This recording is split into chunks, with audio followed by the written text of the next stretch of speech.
Are Dallas police involved in a cover-up over the death of an officer? 2 years ago yesterday, Senior Corporal Victor Lozada was riding in a motorcade of presidential hopeful Hillary Clinton. Lozada crashed his motorcycle and died. Today, his widow and her attorney say documentation that Lozada left behind seems to suggest something improper. Now she's suing the city of Dallas and Hillary Clinton. CBS 11's Jane Slater is live in our newsroom with details of the lawsuit. Jane? Well, Lozada crashed his motorcycle after he failed to negotiate a curve at the Houston Street Viaduct just 3 weeks after motorcycle training. And now his family and the attorney representing them say that he wasn't ready for that motorcycle unit. The city knew about it, and documentation proving it is now missing. So someone with the city of Dallas is covering stuff. Did Dallas police know that 20-year veteran Victor Lozada was not yet qualified to ride in the motorcycle unit, let alone the presidential motorcade where he ultimately lost his life? It may be what we would call circumstantial evidence, but it's pretty strong circumstantial evidence that there's something funny going on.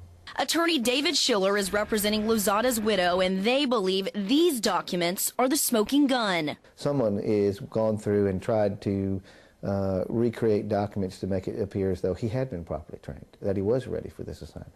That's a pretty serious allegation. Well, but the facts, that's what the facts add up to.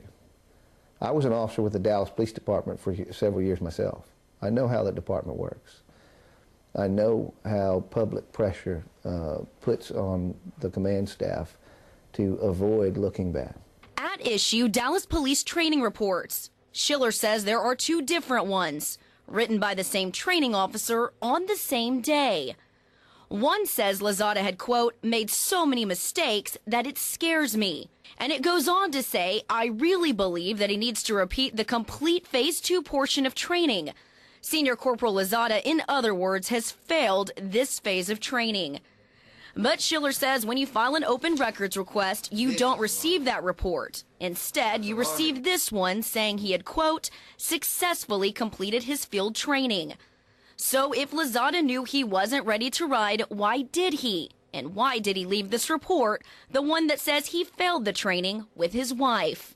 Call it a premonition, call it an understanding of his obligation to his family, which is consistent with the type of man he was. He wanted her to know to hang on to that, that that might be something that's important someday. And the suit is also going after Clinton's campaign, saying they should have given the city of Dallas more time to scope out that motorcade route. They're also going after the helmet company, saying that a faulty class essentially led to that helmet falling off. Now, we did contact the city and the police department. Neither would comment on this story. Reporting live from the newsroom tonight, Jane Slater, CBS 11 News.